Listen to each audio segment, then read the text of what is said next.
Alright. Soft white, blue eyes belly. Hey everybody, look it, look it, look it. So tonight my wife pulled this out of my pack on top of getting the winner Luffy. And over the weekend, Christmas holidays, we were able to pull out 3 winners. Look at that. We almost got the whole set here. And thanks to Sakazuki, we can keep winning. But if you guys want to see the list that has gone 4 undefeated tournaments as well, you're gonna have to watch the next video because I didn't want to give the juice away yet. But it's a Nell, and there's so many good deck lists out. You guys should go look at the one on my page currently. I learned a lot from watching him and listening to him the last couple of weeks where he went undefeated. And usually I showcase other people, but thanks to all these undefeated tournaments, I just had to finally showcase the decks I've been playing with because y'all encourage me, and I see a lot out there. So thanks to all the YouTubers that support my page, and let's just jump into it. So Sakazuki, we all know and love him. Draw a card, discard a card, and -1 when attacking. But we know Ice Age is needed. But for the non-counters, we have 4 Great Eruptions, 4 Houndblaze. I actually just talked to Khalil over at Top Choice about not liking Hina, and it's like, my Hina, you gotta have her at 4. She's just too good to not get. There's 4 Rob Lucci's. And, okay, just real quick, because the Hina, it's really terrible to not have 4 if your opponent Hound Blazes it away or tucks it away with, there's quite a few other options. There's Katakuri, but just putting her out of rotation and not having another backup really hurts, and, definitely is the reason to play for Hina. But then there you go. Go to the deck. 4 Rob Lucci. We're almost out of the non-counter pile. 3 Borsalino. He is gonna be 4 again, but low key, it was fun to play the 10 drop Kaido in the deck. And it's probably one of the prettiest regular SRs. Where is this SR? Oh no, it's a secret, I guess. Lame. No wonder. Alright.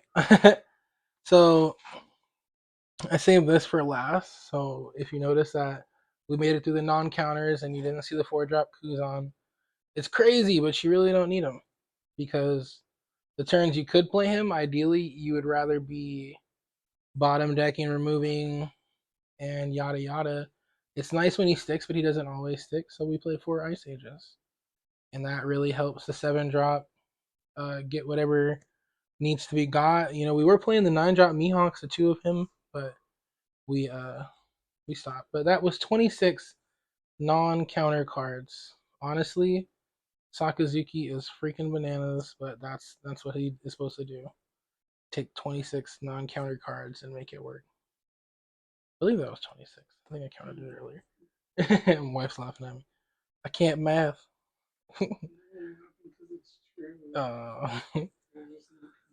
There's just no counters in Sakazuki. Low-key, guys. Pro tip, just sling 6k every time at Sakazuki. It's good practice for playing into Red Purple Law. But for Tsuru, I don't know why you wouldn't play it. It's searchable with brand new. Same thing with Tashigi. I don't know why you wouldn't play it, but this is where I see people play it and then not play it. But the 2 Bartolomeo, I was honestly ready to put him to 4 because it just turns on all the recycling that the deck needs. The Tashigi and Barto can easily get back with Manchuri and Rebecca over and over again. It just really is the best card to pitch. You'd rather just pitch Barto, next turn play Rebecca, pick it back up, and then you play a brand new with Rebecca ability instead, yada yada. But that's only 10 2Ks, and that's all I'm saying. Definitely swing 6Ks over and over again because what is Sakazuki gonna do? And then for the 1Ks, we got 2 Manchuris. Loki also thought about putting her to 3 because if you mill her off with brand new, which we play 4 of, it freaking is really sad. Because then, you pretty much, you dead the deck right there. Low key to think that the deck is pretty much infinite if you have Manchuri because you get to turn 5 and let's say you played the game perfect and your opponent really doesn't have a board, maybe one character that's working against you in leader swing, and then you use 2 Dawn, you go into your grave, and right here you can grab back, the Borsalinos, which you got to play 4 of. It's crazy that it's $40, but I think it's because Gecko Moria is going to be the new best deck next set, or one of the best decks. So if you guys don't have Borsalino, you might as well get them now. But yeah, getting back Manchery, like I said, getting Manchery, grab Rebecca, grab Borsalino, and that's all 10 Dawn. Now you have 2 blockers, and you refilled your hand, possibly played something with Rebecca. To finish off the 1Ks and the 50 card deck, the MVP. Loki, I hated him. I put him at 1, I took him out, and then I put him back at 1, and then it wasn't enough, and then we put him back at 2 because same reason we play the Barto. The free recycle of this guy is bananas, and that's the double Kobe.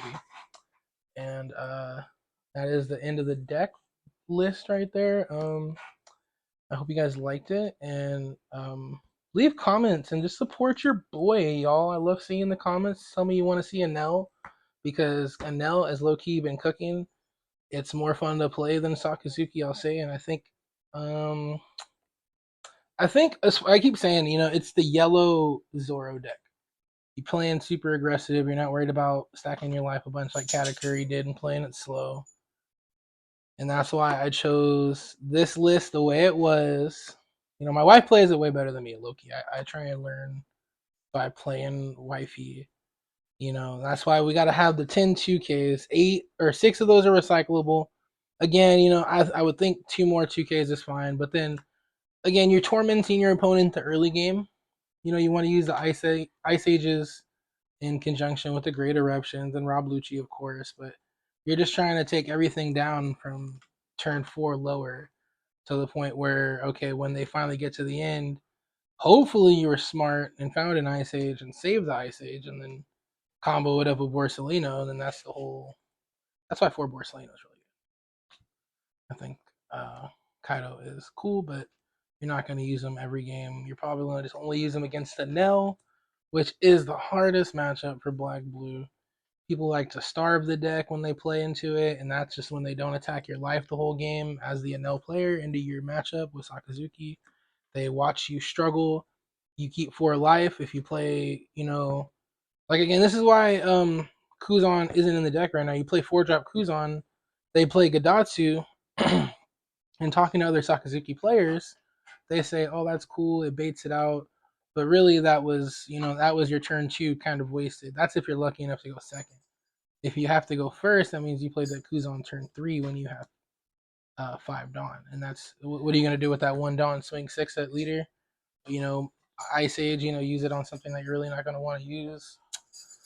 So if you're blessed enough to go second with Sakazuki, I think there needs to just be a line of play, and I think maybe adding 2 Bartos isn't the best thing to keep it aggressive. That's why we had the double Kobe, because that's where the flex spot could be, but that's up to y'all when you play. But it's nice that Kobe's searchable. It's nice that Rebecca can pick him up, recycle it. And when you look at the core of what the deck is, even though it's mostly Dressrosa, mostly Navy, and then you got the random CP9 Rob Lucci. And then, with the random 2 of this, like this card is such a flex spot that it really could be anything. And people play 2 of the Kaido usually. So hope y'all learned something. I'm learning a lot. So again, leave comments and give tips to other Sakazuki players, because I know y'all look around YouTube just like I look around YouTube, and it's really nice to see again the community going out of their way to be nice. And we had someone comment that they live in the Bay Area in San Francisco.